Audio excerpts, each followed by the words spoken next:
I'm Cynthia James, and this network is about changing lives one woman at a time.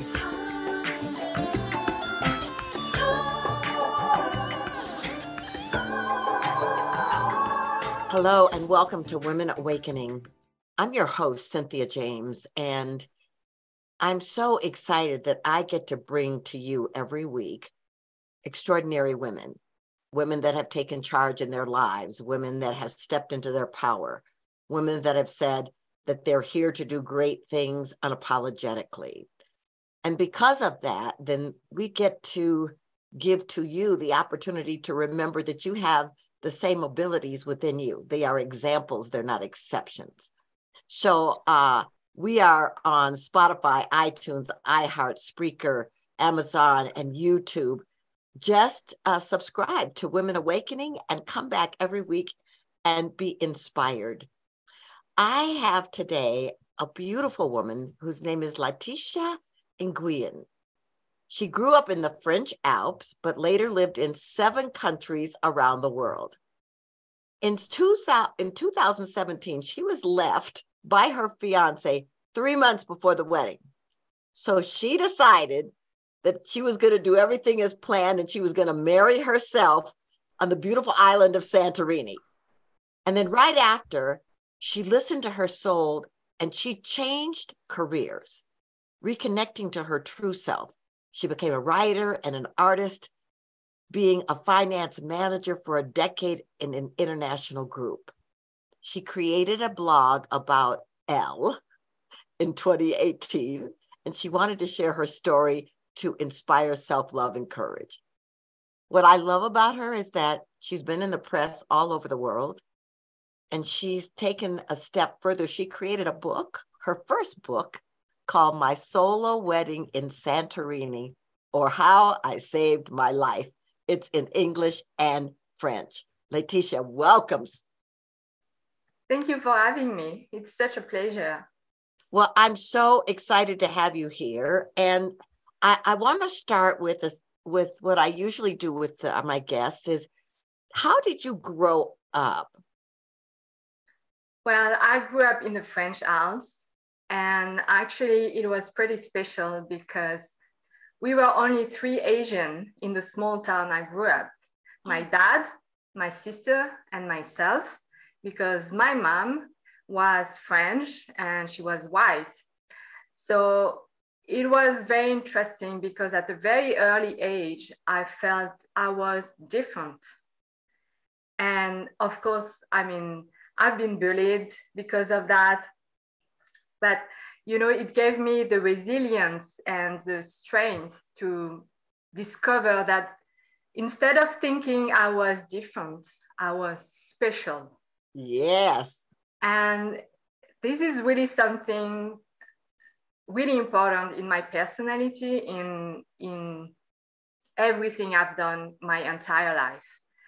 I think it was really an opportunity for me to develop some skills and some qualities that other people couldn't have because, you know, they were just like everybody else. And definitely, I think at a very early age, because I developed that, now when I say I married myself, you know, it makes sense for so many people. Yes. Well, I love that you reframed what could be a challenge, being multiracial, being in a space where you weren't the norm, that you got to say, I'm special, and you got to start living your life that way as you moved around. So I want to talk just a little bit about this fiance. You know, how long had you been together? So we were together for 5 years and we were engaged for almost 1.5 years when he broke off our engagement. And it was really dramatic and traumatic for me, just not only the cancellation of the wedding, but also because he just sent an email to tell me that the wedding was canceled. And this is actually how I start my book. This is the first chapter in my book is about how everything happened. And I've never spoken to him after that, never again. Okay, I just have to interrupt here, because you're with a person for 5 years, engaged for a year and a half, and he doesn't give you the respect of even having a conversation. He just emails. Exactly. Would you have ever thought that this was a part of his personality? No, absolutely not. No, it was someone responsible and reliable. So and we were very much in love, because when you go through such a difficult breakup, of course you blame yourself. You try to understand what happened, and first you think, oh, maybe I did something wrong, or maybe I said something wrong, but very quickly for me it was like, no, this is his story, and unfortunately I don't know what is behind that, and I will probably never have the answer of that. It took this decision, and I'm just in the middle of it, and I have to accept it and do something for myself. So it completely, disappeared from my life, just like that. And yeah, just honestly, the first days were really, really difficult. I'm sure. My world completely collapsed. It was even worse because we were planning a wedding. So it was only 3 months before the ceremony. And we were going to fly from Australia to Greece, with family and friends and everybody. And I remember very well the day after the breakup, I received an email from the wedding planner asking me, what do you want for the flowers? What do you want for the music, etc., etc. And I was completely shattered, and I didn't know what to answer, because at that time I didn't know what to do, and I was, I wanted to talk to my fiance, but he never answered my emails, anything. Just it completely disappeared. So fortunately for me, because of my strong personality and because I'm a very positive person, and I don't let circumstances decide for my life. Yes. I take control of it. So two weeks later, I've been to the hairdresser, and I've seen an article about self-marriage and especially solo weddings in Japan. I knew about it, but I've never thought doing that in my life. I mean, I was in love, I was engaged, I was going to marry the man of my life. But when I saw this article, it was like, a sign from the universe. It was, okay, that's the answer to my prayers. Yeah. I'm going to do that. Because I didn't want to cancel everything. I had spent a year and a half to plan everything, my dream wedding. And all the energy, all the love I put into it, I couldn't waste that. It was too precious for me. So well, this is so incredible. And I really want to talk about what's involved in marrying yourself. But I want to know, what did you say to your family and your friends as you were deciding to go forward with it just for you?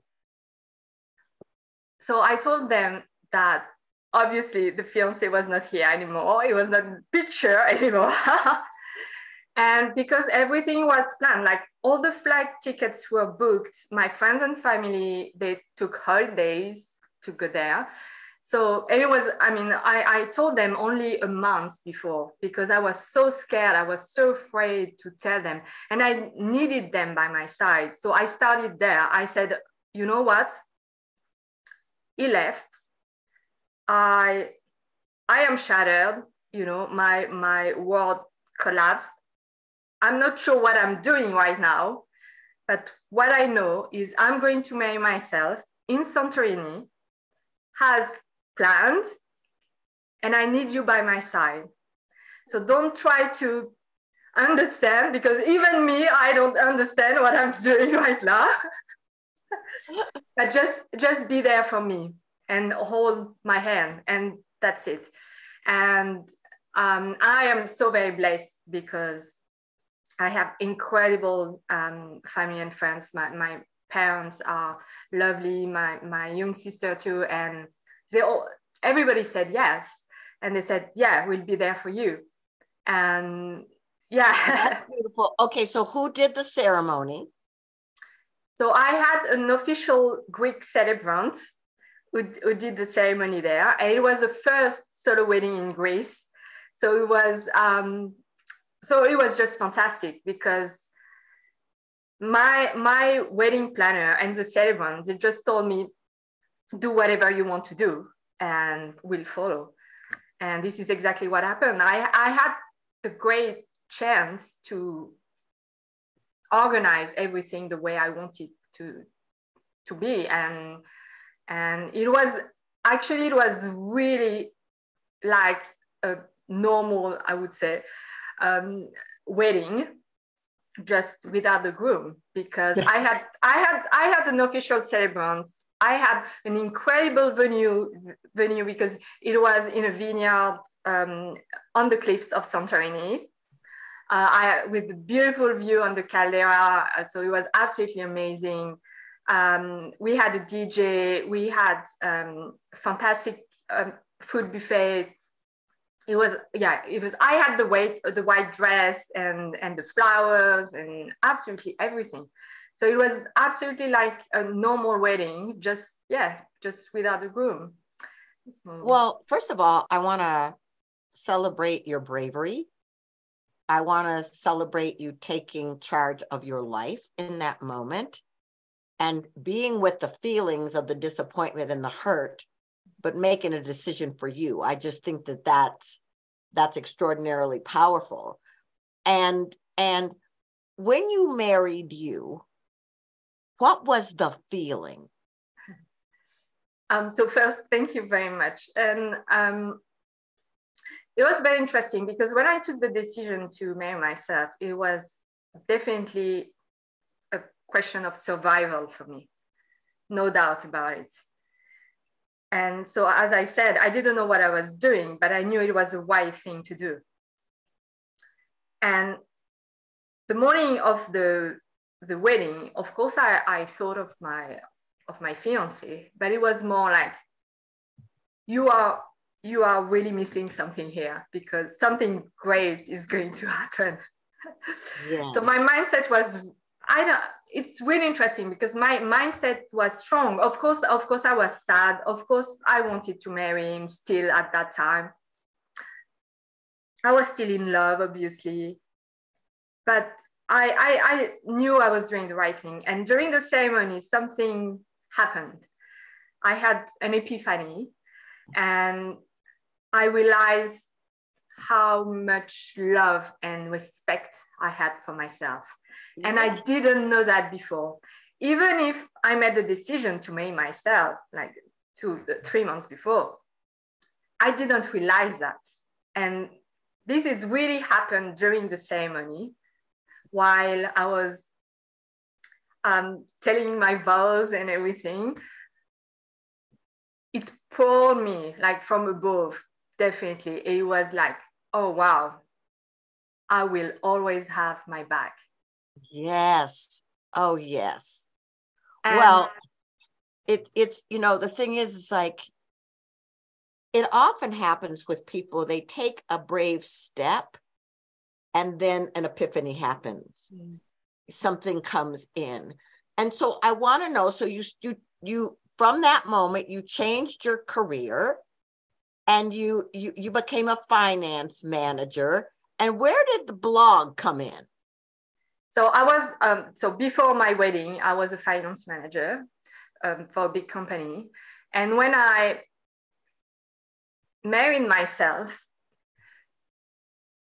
because it was so empowering for me, Yeah. I decided to take a year off to process the breakup and to process also marrying myself, being so close to myself and knowing that now I was safe, I was protected, I was guided. It really changed like everything in my mind, in my heart. And so I took a year off. And during this year, it just happened that probably for the first time, I listened to my soul. Oh, wow. And the answer was writing. And it was so interesting because I've been writing since I was 8 years old. This is something coming from my childhood. And just, I loved doing that. I loved writing. But I always thought it was just a hobby, you know, and I couldn't make a career with that skill or that talent. And I just, you know, unfortunately, like many people did, I follow what society wanted for me, what my family wanted for me, and I became a finance manager because, you know, it was more secure and it was better for me. But after my solo wedding, I couldn't do that anymore. I was not aligned with that, and I knew it, and I couldn't go back to that. So this is when I've decided to create the blog about Elle, and to write a book, because so many people after my soul wedding, they say they wanted me to share my experience more because they wanted to know more about it. And it was really interesting because actually men connected to me a lot because they didn't know how to overcome a heartbreak. They didn't know how to be happy after a difficult breakup or divorce. And seeing me being so radiant and happy after everything happened. And so writing the book was essential for me, but not only on a personal view, because of course it was a fantastic way to heal and to process and everything, but also to be able to help people. And yeah. Yeah. Well, so you hadn't written a book before. And what was your process of writing the book? I've tried to write many books in the past, and I couldn't. And actually, I'm going to say that first because it's very linked. It's really interesting. So I tried to write many books before, but I couldn't finish them. And after my solo wedding in Santorini, when I discovered that my gift was writing, I was very upset with myself, with everybody. And I thought I wasted my time being a finance manager before and studying accounting and finance. And I said, why I didn't become an author like when I was 20 and not 42? So I was really upset. And then I realized that everything happens for a reason. And everything that happened in my past led me to this exact moment and led me to write the right story at the right moment for me. And it's just because in the past I didn't have the right story to help people. And now my solo wedding, it was so easy to write it. I did it in 6 months. That's it. Out of the blue. It was like, okay, I've decided to go to Crete. I stayed there for 7 months, took my laptop and said, now you're going to write a book. And I did it. This is the way, I mean, it really happened like that. It's really, really interesting. And well, what's incredible about what you just said is that everything that's ever happened to us has led us to the moment that we're in. And so you're recognizing that everything's happened for a reason, and now you are ready to bring forth that artist, to bring forth that writer, and to be in support of people. And so tell me what you're doing now. So with my blog, I'm sharing my life, my dreams, my inspiration, and of course, my solo wedding in Santorini. But I'm trying to share my vision of life and also my perception of life, because I see beauty and intelligence and grace in everything. And because I love traveling, for example, so I love sharing that to people. And sometimes I'm doing things that people are afraid to do, and for many reasons. But just because I show them that I'm doing them, then they want to try. So this is what I'm doing with my blog. It's really trying to share so many things I love doing, and like that people can be inspired to do the same. And I'm currently writing my second book after my solo wedding in Santorini and everything that happened after that, like freezing my eggs alone in Spain, going to New York for Christmas, lots of dreams I had postponed in the past because of my career, because of my relationship, all of that. And after my solo wedding, it was time to realize all of them. And actually, this is a message I encourage people to do. It's really realize your dreams, no matter if they are small or big. Just go for it, because happy people make a happy world. And that's exactly right. Yeah. So you need to live. You need to be. You need to live, and you need to love, and that's it. Well, you're talking my language here. In my latest book, I tell people your dreams matter. Step into them, dare to soar, dare to fly. So what's incredible about this is that what I realized from talking to people like you is that there are so many of us on the planet who want to make a difference for ourselves, but we want to inspire other people to do the same. And that's exactly what you're doing. I want to know, how do people find you? Okay, so they can go on my website, www.blogaboutl, just the letter.com. And you will find contact page.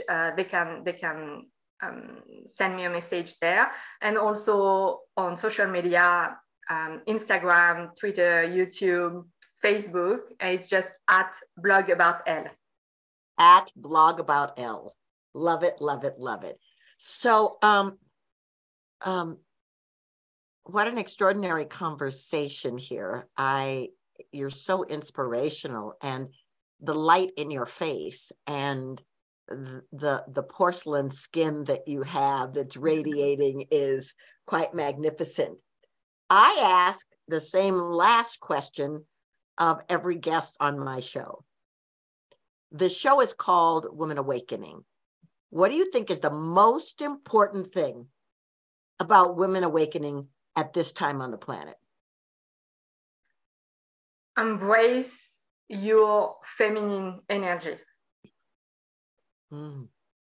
Because in this patriarchal, capitalistic world, we've been taught to repress our emotions, not to show vulnerability, all these kind of things. We learn comparison and competition, for example. We need to go back to community and listen to our intuition. And I think being able to embrace this feminine energy, this is the way to really tap into your self-love and to bloom into the flower you're supposed to be. Exquisite. Absolutely. Honoring our femininity and our power. I believe that this is the time for women to step into that fully. because the world needs our energy and our light and our creativity in our heart. Thank you so much for being here with me. So grateful to know you, and I'm looking forward to your second book. Thank you very much for having me. It was fantastic to discuss with you today. So ladies, I'm going to say the same thing I say to you every week at the end in a different way. What if you knew you were exquisite? What if you knew you were powerful? What if you knew that there was nothing standing in the way of your creating the life of your dreams? If you knew that, you would be unstoppable. You are magnificent and powerful and brilliant. And I encourage you today, to start today, to absolutely claim your freedom, claim your life, and step into your power. I'm so grateful to know you. I will see you next week, and I'm sending much love.